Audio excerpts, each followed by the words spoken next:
प्रधानमंत्री नरेंद्र मोदी बोले, महिलाओं को 33% आरक्षण समय की मांग है। उन्होंने कहा, महिला आरक्षण पर विपक्ष सरकार का साथ दे। 40 साल से महिला आरक्षण राजनीति का शिकार होता रहा है। उन्होंने कहा कि आज मैं लाल किले की प्राचीर से तिरंगे के साए में खड़ा होकर सभी राजनीतिक दलों से आह्वान करता हूं, आग्रह करता हूं कि वो इसे मूर्त रूप देने में साथ में आए।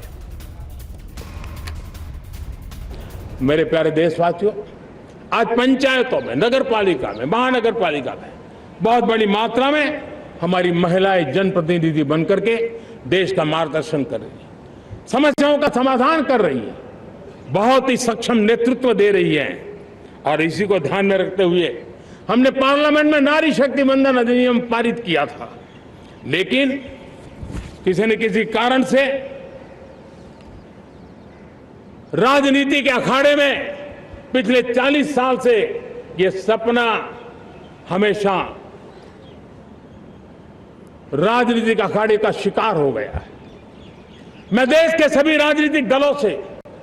आज लाल किले की प्राचीर से तिरंगे झंडे की छाया में खड़े होकर के प्रार्थना करता हूं, आग्रह करता हूं, आइए उन महिलाओं के सामर्थ्य के पुजारी बनिए, उन महिलाओं के सम्मान में आगे आइए और जल्द से जल्द हमारी माताओं बहनों को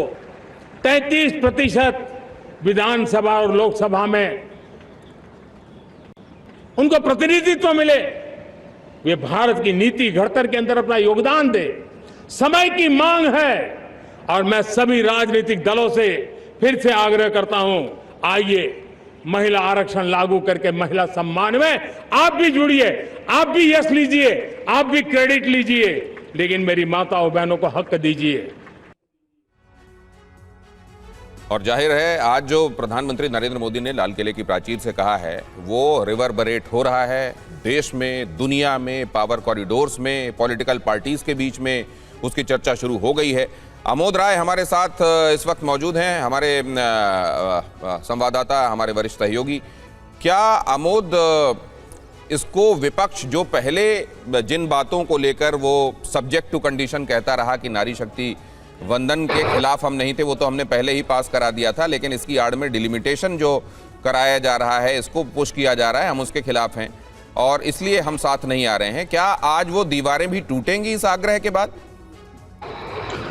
देखिए, प्रधानमंत्री का ये आग्रह पहली बार नहीं है। इससे पहले भी आपको याद हो कि पिछली बार जब इस बिल को संसद में पेश किया गया था, तब भी प्रधानमंत्री ने आग्रह किया था और इसी ढंग से सारे विपक्षी दलों का आह्वान किया था और उन्होंने कहा था कि इसमें किसी दल की बात नहीं है, इसमें देश की बात है और सारे राजनीतिक दल एक साथ इसमें आए तो ज्यादा बेहतर, अच्छा संदेश दे सकते हैं। डिलिमिटेशन के बारे में उन्होंने पिछली बार भी यही बात कही थी, लेकिन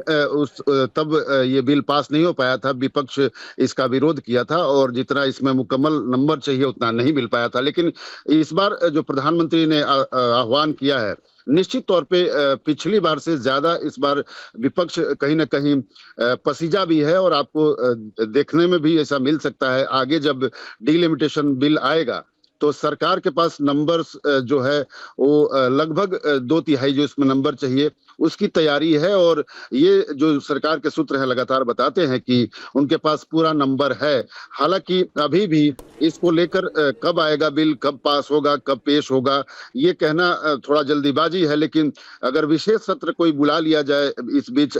शीतकालीन सत्र से पहले तो कोई बड़ी बात नहीं होगा और प्रधानमंत्री का आज का आह्वान जो है एक संदेश देने की कोशिश के तहत देखा जाना चाहिए। और अगर कोई विशेष सत्र बुलाया जाता है तो वैसे में ज्यादा से ज्यादा जो राजनीतिक दल हैं इसमें साथ दें, इसकी कोशिश है। लेकिन महत्वपूर्ण बात दिनेश, आज जो प्रधानमंत्री ने लाल किला की प्राचीर से जो 2-3 महत्वपूर्ण बातें कही है उसमें युवाओं के लिए उन्होंने जो बात कही वो बहुत महत्वपूर्ण है, क्योंकि जिस तरह से जंतर मंतर पे प्रोटेस्ट हुआ और जिस तरह उसका राजनीतिकरण हुआ और देश में एक माहौल सरकार के विरुद्ध बनता हुआ नजर आया, उसको लेकर कहीं ना कहीं उसको एड्रेस करने की कोशिश प्रधानमंत्री ने की है। और 1 करोड़ युवाओं को एआई ट्रेनिंग की जो उन्होंने बात कही है वो अपने आप में एक महत्वपूर्ण पहल है। साथ ही उन्होंने ये भी घोषणा की कि फ्री ऑनलाइन कोचिंग